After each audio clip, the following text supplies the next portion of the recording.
সাধারণদের সাথে একাত্মতা জানিয়ে রাজশাহী, সিলেট, রংপুর মেডিকেলে আউটডোর সেবা বন্ধ, দুর্ভোগে রোগীরা।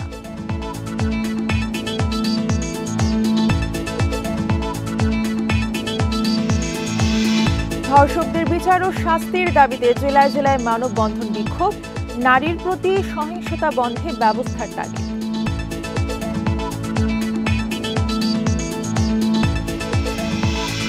গাজীপুরে মহাসড়ক অবরোধ করে ৩ ঘণ্টা বিক্ষোভ, গুদামে আগুন, আটক ৪ জন, ১০টি কারখানায় ছুটি ঘোষণা। স্বাগত সমগ্র বাংলাদেশের সঙ্গে আছি তসনিমে জান্নাত অর্থী। শিরোনাম শুনছিলেন, এবারে বিস্তারিত। ইন্টার্ন চিকিৎসকদের ৫ দফা দাবির সাথে একাত্মতা জানিয়ে রাজশাহী, রংপুর এবং সিলেট মেডিকেল কলেজ হাসপাতালে আউটডোর বন্ধ রেখেছেন চিকিৎসকরা। আন্দোলনকারীরা বলছে, দাবি আদায় না হওয়া পর্যন্ত চলবে কর্মসূচি। হঠাৎ সেবা বন্ধে চরম বিপাকে পড়েছেন রোগী এবং স্বজনেরা। প্রাইভেট চেম্বার বন্ধ রাখার ঘোষণাও দেয়া হয়েছে। এই ঈদে জামা জুতো অ্যাকসেসরিজের ডিসকাউন্ট।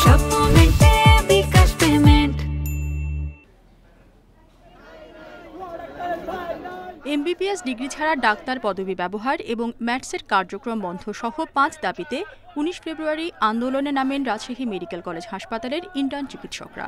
৪ মার্চ তাদের সাথে একাত্মতা জানিয়ে ক্লাস পরীক্ষা বর্জন করেন কলেজের সব শিক্ষার্থী।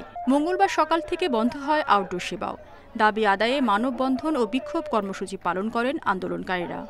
আগামীকাল হাইকোর্ট কর্তৃক যে রায় দেওয়া হবে সেটা যদি আমাদের পক্ষে আসে, তাহলে আমরা আমাদের কর্মবিরতি উইথড্র করে নেব এবং আমাদের কর্মসংস্থানে চলে যাব আমরা। কিন্তু এই রায় যদি আমাদের পক্ষে না আসে, আমরা কঠোর থেকে কঠোর কর্মসংস্থানে চলে যাব আর কি। আমরা এই প্রফেশনে আসছি, আমরা কি সাধারণ মানুষের ভোগান্তির জন্য না সাধারণ মানুষের সেবা করার জন্য? আমরা তো এই দাবিগুলো এই জন্য নিয়ে আসি যাতে সাধারণ মানুষ সেবা পায়। ইন্টার্ন চিকিৎসকদের সাথে একাত্মতা জানিয়ে আউটডোর সেবা বন্ধ রেখেছেন রংপুর ও সিলেট মেডিকেলের চিকিৎসকরাও। হঠাৎ সেবা বন্ধে চরম ভোগান্তিতে পড়েছেন রোগী ও স্বজনরা। এই কর্মবিরতির কারণে আমাদের এলাকায় কিন্তু আজকে একজন মারাও গেছে, হয়তো বা ডাক্তাররা ঠিকভাবে দেখতেছেন না। গ্রাম থেকে আসছি ডাক্তার দেখার জন্য, এসে দেখি ডাক্তার কর্মবিরতি চলতেছে। আমি ডাক্তার দেখাতে পারতেছি না, আমি ব্যথাতে পারতেছি না, এই হাতটা যে উঠাবো আমি উঠাইতে পারি না, কিন্তু ডাক্তার যেহেতু নেই, কিন্তু এটা আমাদের ভোগান্তি, আজকে আমাদের ফিরে যেতে হচ্ছে। আমাদেরকে সেবা দিচ্ছে না, আমাদেরকে এইভাবে কষ্ট দেওয়ার কোনো প্রয়োজন আছে? ডাক্তার কখন আসবে না আসবে কোনো খোঁজখবর নেই। চিকিৎসকরা বলছেন, ইন্টার্ন চিকিৎসকদের দাবি যৌক্তিক হওয়ায় তাদের সাথে একাত্মতা জানিয়ে আউটডোর ও প্রাইভেট প্র্যাকটিস বন্ধ রাখার সিদ্ধান্ত নেওয়া হয়েছে। রাজশাহীর সমস্ত চিকিৎসক তথা দেশের সমস্ত বিশেষজ্ঞ চিকিৎসকদেরকে বিকালে প্রাইভেট চেম্বার থেকে বিরত থাকার জন্য অনুরোধ করা হয়েছে। আর এর পাশাপাশি আমাদের ইমার্জেন্সি সেবা সেটা কিন্তু তৎপর আছে। কমপ্লিট শাটডাউন কর্মসূচি চলছে খুলনা, টাঙ্গাইল, কুমিল্লা মেডিকেল সহ বিভিন্ন সরকারি হাসপাতালেও। দাবি না মানলে আরও কঠোর কর্মসূচির হুঁশিয়ারি চিকিৎসকদের।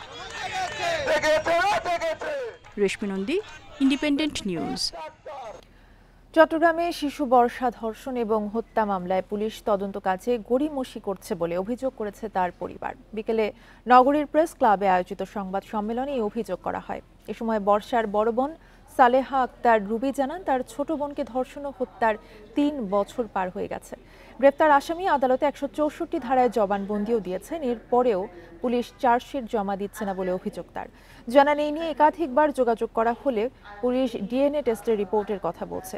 এই মামলায় ডিএনএ টেস্টের প্রয়োজন আছে কিনা এ নিয়েও প্রশ্ন তোলে পরিবার। ২০২২ সালের ২৪ অক্টোবর নগরীর জামাল খান এলাকা থেকে নিখোঁজ হয় ৭ বছরের শিশু বর্ষা। এর ৩ দিন পর নালা থেকে বস্তার ভেতর থেকে তার মরদেহ উদ্ধার করা হয়। এই ঘটনায় হত্যা মামলায় লক্ষণ দাস নামে এক দোকানিকে গ্রেফতার করে পুলিশ। গাজীপুরে বকেয়া বেতন সহ বিভিন্ন দাবিতে মহাসড়ক অবরোধ করে বিক্ষোভ করেছেন শ্রমিকরা। এ সময় একটি গুদাম এবং পিকআপ ভ্যানে আগুন দেওয়ার ঘটনা ঘটে। অপ্রীতিকর পরিস্থিতি এড়াতে আশেপাশের 10টি কারখানায় সাধারণ ছুটি ঘোষণা করা হয়। পুলিশ জানায়, শ্রমিক মারধরকে কেন্দ্র করে গাজীপুরে নাওজোরে ক্যামিও ইউএসএ নিটওয়্যার কারখানায় শ্রমিকরা সকালে বিক্ষোভ শুরু করে।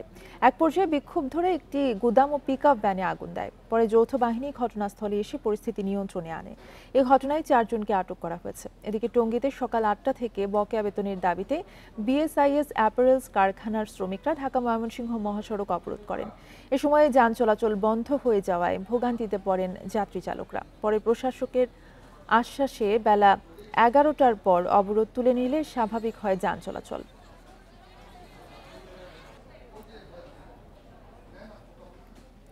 সাভারের আমিন বাজারে পাওয়ার গ্রিডে আগুন 2 ঘন্টার চেষ্টায় নিয়ন্ত্রণে এনেছে ফায়ার সার্ভিস। সকাল 7:15টার দিকে সেখানে আগুন লাগে। এখন আগুন পুরোপুরি নেভাতে কাজ করছে ফায়ার সার্ভিসের 9টি ইউনিট। ফায়ার সার্ভিস কর্মীরা জানান, সকাল 7:20 দিকে প্রথম ইউনিট ঘটনাস্থলে পৌঁছায়। এরপর একে একে যোগ দেয় ফায়ার সার্ভিসের আরও 8টি ইউনিট। অগ্নিকাণ্ডে কেউ হতাহত হয়নি। আগুনের সূত্রপাত কিভাবে তা এখনো জানা যায়নি। এ ঘটনায় ক্ষয়ক্ষতি নিরূপণে কাজ চলছে। আগুনের কারণে বিদ্যুৎ সরবরাহে কোনো বিঘ্ন ঘটেনি বলেও জানায় ফায়ার সার্ভিস।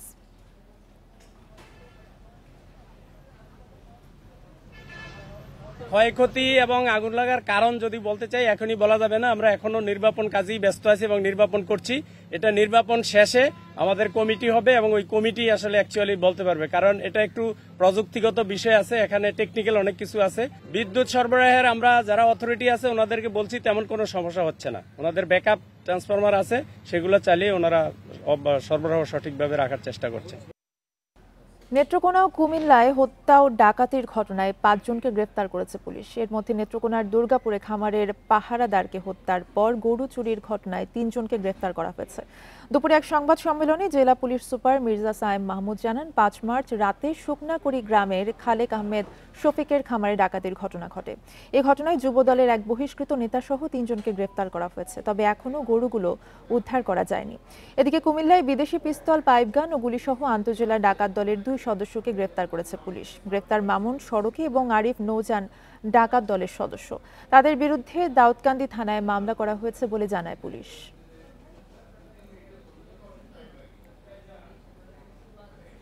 যাত্রী সংকটের মধ্যেই এবার ঈদযাত্রায় বরিশাল ঢাকা রুটে নামছে অত্যাধুনিক ও বিলাসবহুল লঞ্চ। মালিকরা বলছেন, লোকসানে থাকলেও সেবার মান বাড়িয়ে টিকে থাকার চেষ্টা করছেন তারা। এমন উদ্যোগকে স্বাগত জানিয়েছে বন্দর কর্তৃপক্ষ। পদ্মা সেতু চালুর পর বরিশাল ঢাকা রুটে লঞ্চ ব্যবসায় ধস নামে। যাত্রী সংকটে টিকতে না পেরে অনেকে গুটিয়ে নেয় ব্যবসা।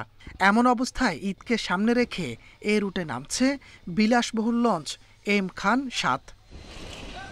কর্তৃপক্ষ বলছে, এই লঞ্চে রয়েছে প্রেসিডেন্সিয়াল সুইট। লঞ্চ ডুবি ও অগ্নিকাণ্ড প্রতিরোধক অত্যাধুনিক প্রযুক্তিও থাকছে এতে। Radar, GPS, BSF, ego sounding, এগুলো সবকিছু ডাবল মানে যাত্রীদের সেফটির জন্য কোনোটাই তারা কমতি রাখে নাই। এই ঝুঁকিটা নেওয়া হয়েছে যে শুধুমাত্র যাত্রীদের ফ্যাসিলিটি এবং সুবিধার্থে। লঞ্চ মালিকরা বলছেন, সেবার মান বাড়িয়ে ব্যবসায় টিকে থাকতে চাইছেন তারা। যেন মানুষ বরিশালে কোনো কাজ না থাকলেও জাস্ট এনজয় করার জন্য ঢাকা টু বরিশাল বা বরিশাল টু ঢাকার জন্য জার্নি করে, জাস্ট এনজয়ের জন্য। এই জন্য আমরা এটা ফার্স্টে নিরাপত্তা ব্যবস্থাটাকে অত্যন্ত জোরালো করেছি। এমন উদ্যোগকে স্বাগত জানিয়েছে নদী বন্দর কর্তৃপক্ষ। সেবার মান বাড়ালে নৌপথে যাত্রী বাড়ার আশা তাদের। আমাদের এই নৌ সেক্টরকে বাঁচিয়ে রাখা প্লাস এই বরিশালবাসীর সুন্দর চলাচলের জন্য যদি ভালো একটা নৌযান আসে, এটা স্বাগত জানানোর বাইরে কোনো কিছু চিন্তা করি না আমরা। সেবাটা ওইভাবে দেওয়া যায় তাহলে আবার মানুষ নৌপথে ফিরে আসবে, এটা আশা করা যায়। পদ্মা সেতু চালুর আগে প্রতিদিন গড়ে 20টি লঞ্চ চলত ঢাকা বরিশাল রুটে। এখন সে সংখ্যা দাঁড়িয়েছে মাত্র 2টিতে। Independent news. জামালপুরে আইনজীবীদের ওপর হামলার প্রতিবাদে মানববন্ধন হয়েছে। সকালে জেলা ও দায়রা জজ আদালত চত্বরে আইনজীবী সমিতির উদ্যোগে এই কর্মসূচি পালিত হয়। এ সময় বক্তারা বলেন, সোমবার দুপুরে ছাত্র নামধারী সন্ত্রাসীরা দেশীয় অস্ত্র নিয়ে আদালতে এসে আইনজীবীদের ওপর হামলা করে। এতে আহত হন বেশ কয়েকজন আইনজীবী। অযৌক্তিক দাবি মেনে না নেয় আদালতে বিচার ব্যবস্থাকে ব্যাহত করার জন্যই হামলা হয়েছে বলে দাবি তাদের। অপরাধীদের আইনের আওতায় আনার দাবি জানান বক্তারা।